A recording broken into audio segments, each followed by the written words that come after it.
All right, sports fans, how's everybody out there doing? William Martin coming at you one more time here on YouTube with another edition of the 300 Pounds of Sports Knowledge Podcast. Now, for anyone that thought that there was a glimmer of hope for Zach Wilson to be the starting quarterback for the New York Jets in 2023, that glimmer dissipated at rainy MetLife Stadium last night. Last night's 19-3 loss to the Jacksonville Jaguars not only unofficially ended the slim hopes of the Jets making the playoffs, but in my opinion, it also closed the book on Wilson's time with the franchise as well. Each time that Wilson took the field last night with the Jets offense, and each time that he threw an incomplete pass, and each time that he ran off the field when New York's sputtering offense was forced to punt, the Boo Birds by the home fans got stronger. It was apropos that the Jets were decked out in all black last night because we were witnessing a nationally televised funeral, the end of Wilson's career with gangrene. The Jets were only 2 of 13 on third down last night as the offense was stuck in neutral. And of course, not all of that can be credited to Zach Wilson, as once the backup quarterback Streveler came in, that's when the offense started to get a spark. So a lot of the offensive numbers that we saw last night were due to the backup quarterback. Zach Wilson was, for the 2+ quarters that he played last night, he was 9 of 18 passing for just 92 yards, no touchdown passes, one interception, and he was also sacked 3 times. We saw him amass a QBR of just 5.2, while his quarterback rating was at 41.9. Now, Wilson already got benched this year in favor of Mike White, and the Jets went back to Wilson out of necessity due to the injury that Mike White suffered a couple of weeks ago against the Buffalo Bills. But even with that reprieve, Wilson could not rise to the occasion for this team. And just like I said several weeks ago, Wilson needs a new football home. This team, offensively, defensively, and special teams, they just don't respond to the kid. TFX, what is going on? The game last night was miserable. The Jets went back to being the Jets. Funeral, okay, you like that. The Jets' offensive line was a turnstile last night. How much do you think that contributed to Zach's terrible performance? I'm going to put part of it on the Jets' offensive line, but I'm going to put the bulk of it on Zach Wilson because, to me, in my opinion, it goes back to what I've said before. Zach Wilson is not one of the guys. This team does not respond to him. You go back, and I know the Bears' defense is not good, but you go back and watch that Bears game when Mike White was inserted as the starting quarterback. Everything on offense that much crisper. It was a scenario, the receivers ran better routes, the line blocked better. Defensively, which the Jets already have a solid defense, they were really pumped up and getting after people. And it's one of those scenarios where teams play differently when they have a guy at quarterback. I mean, you think back to those Denver Broncos teams for all of those years. Those guys knew how to go out there and get the ball back to John Elway and goes fight and scrap for John Elway because they knew John Elway was going to give him a chance to win. Same thing with the Patriots all of those years with Tom Brady. You think about the first part of Eli Manning's career with the Giants, and of course, those fourth quarter heroics showed up in the Super Bowl. But nonetheless, when you have a guy at the quarterback position, the most important position in all of professional sports, and you have that guy that you know is locked in and he's going to be your guy to lead you to a win, you're going to go out there and do a little bit extra to get the job done. That line doesn't believe in Zach Wilson. Those receivers don't believe in Zach Wilson. We know that defense doesn't believe in Zach Wilson.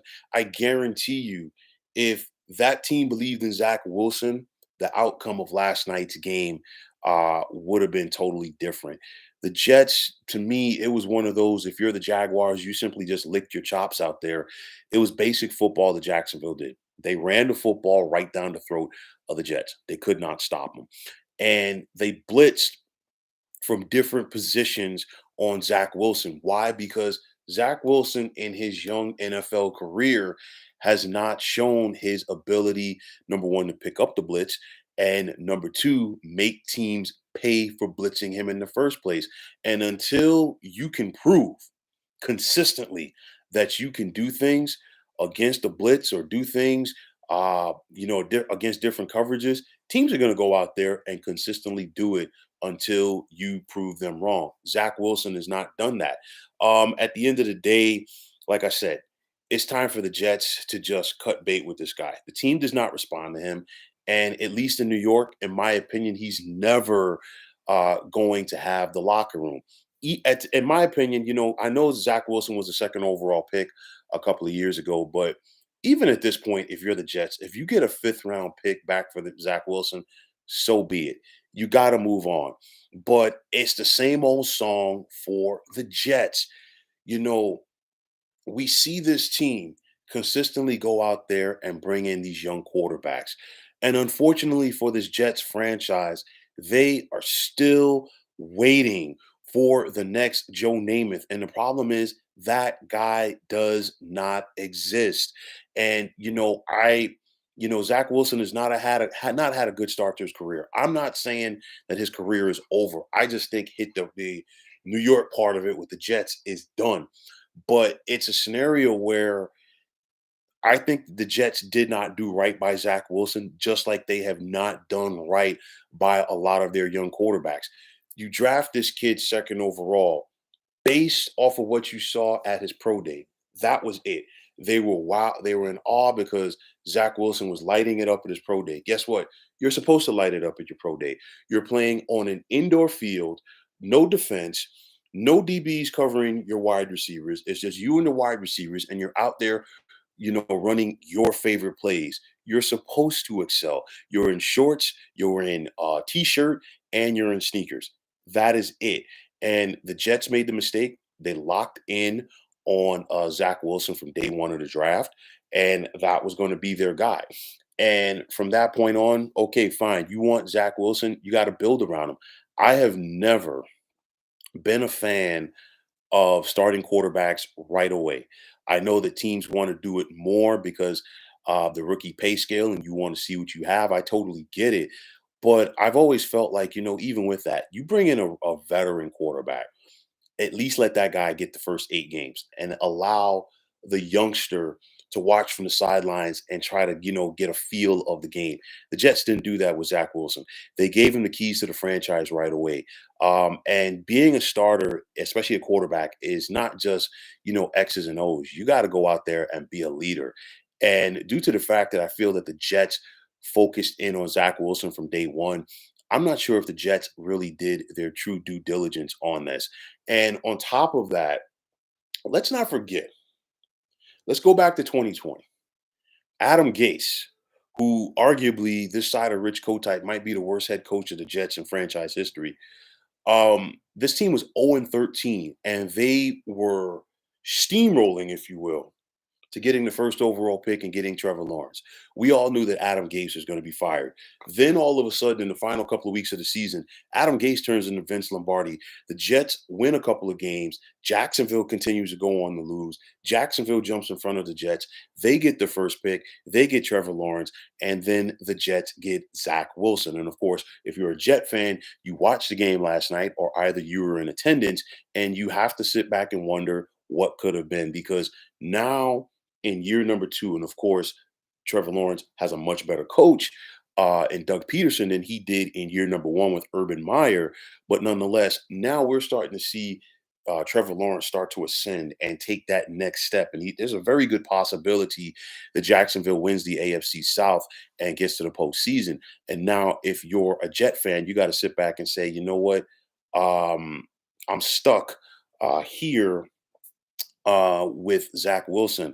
You're looking forward to the picks this weekend. I'm definitely doing them tonight because we got a lot of games tomorrow. So that's going to be on a separate podcast later. But nonetheless, with the Jets, it's a scenario where the Jets cannot do anything right. You have a playoff defense at your disposal. And in my opinion, you've wasted it because of so many inconsistencies, if you will, at the most important position on the football field, which is quarterback. The Jets started with Joe Flacco this year, obviously because Zach Wilson was hurt. Um, the New England debacle coming out of the bye to me should have been it for Zach Wilson. The problem is they went to Mike White, but the problem with Mike White cannot stay healthy, and we've seen this in the past. And I mean, Mike White has some solid skills, and more importantly, Mike White has the locker room, which is something that we cannot say about Zach Wilson. But nonetheless, your quarterback can't help you if he's in sweatpants and he has an earpiece in his ear during the game, and that's what Mike White has been relegated to since the Buffalo game. Problem is, I really feel that the Jets quarterback for next season is not on this team. Now, Joe Douglas and Robert Saleh, and of course Woody Johnson, need to figure out, are they going to go for a veteran quarterback next year, or are they going to try to start over at the position? It's one of those. I think the Jets need to, and I'm not saying that they're going to do it, but I think they need to lean on going for a veteran quarterback next year is due to the fact you look at this defense. Sauce Gardner at cornerback is the real deal. You look at Quentin Williams up front and company. That's a D line that knows how to get after you. You look at CJ Mosley and these linebackers, they know how to get after you. Robert Sala is a guy that knows how to coach defense. The offense is the issue. More importantly, as a quarterback, you go out there, you get CJ Ozama, the tight end from the Cincinnati Bengals. And of course, Ozama is just getting cardio work out there done during the games because he's not getting the ball, of course, as frequently as he was last year with that explosive Bengals offense that won the AFC Championship. You got a Garrett Wilson at wide receiver that you used the first round pick on. I know the Brees Hall injury really changed things for this Jets offense, but nonetheless, the talent is there. It's just the fact that you're not getting it done at the quarterback position. For me, the Jets just continue to be their own worst enemy. This was a team, they were 6-3. They were buzzing. They were feeling good about themselves heading into the New England game. The defense kept them in that game. I mean, they gave up yardage, but they didn't give up points. And then you lose that contest on a walk-off punt as time expires. And, your offense only had 2 yards of total offense in the second half. And of course, even at the Pop Warner level, that simply is not acceptable. And of course, Zach Wilson's comments after the game did not make things any better. He got scrutinized by the media, and he's still getting scrutinized by the media. And again, like I said before, and I will continue to say it, everybody is not equipped to play sports in the New York area. Playing in the New York area is a different beast because you got to deal with the fans, you have to deal with the media, and you have to deal with the expectations. Everybody isn't built for it. Zach Wilson clearly is not built for it. I think he needs to go someplace, be a backup, have a quality offensive mind to work with him. Um, whether it be a quarterback coach, an OC, a solid quarterback who's established himself, and then, let's go out there and try this again. Excuse me. I think like the quality places for a guy like Zach Wilson would be, and I'm just speaking hypothetically here, a place like the Rams or Kansas City, just due to the fact Andy Reid's track record for working with quarterbacks. He's obviously not going to start in Kansas City, just speaking hypothetically, because you got Patrick Mahomes, but he can relearn the position and then get an opportunity to go someplace else. So it's more like an apprenticeship for Zach Wilson. Then, same thing with the Rams, working with a guy like Sean McVay. Obviously, Matthew Stafford is entrenched at quarterback there. He's injured. But nonetheless, just for the sake of argument, it's an opportunity for you to hone your skills. That's something that he's not going to get with the Jets. He was rushed into this mode. And it's something where it's kind of like mixing oil and water. It's not going to mix. So I think it's just best for everybody to go their separate ways. Zach Wilson should never start another game for the Jets. At this point, they're 7-8. Theoretically, they're still alive in the playoff hunt, but they're not there because the bottom line is they're 7-8. They're looking up at so many teams, especially if Miami can get back on track. The Chargers are looking good to make their push, and you know that more than likely whoever finishes second in the AFC North, whether that be Cincinnati or Baltimore, they're going to grab one of those wild card spots in the AFC. So it ain't looking good for the Jets. And let's not forget, they got to still worry about New England. I know New England 7-7. New England's probably not going to make the playoffs themselves, but New England does own the tiebreaker over the Jets. And then the Jets have to finish the season at Miami, and then they're going to be on the road in Seattle next week. Not another easy to place to play as well against their former starting quarterback in Geno Smith. And speaking of Geno Smith, we're seeing the revitalization, if you will, of his career. And I think again, this goes back to the Jets. I feel like the Jets did not do their proper, aspects as far as like trying to develop Geno Smith.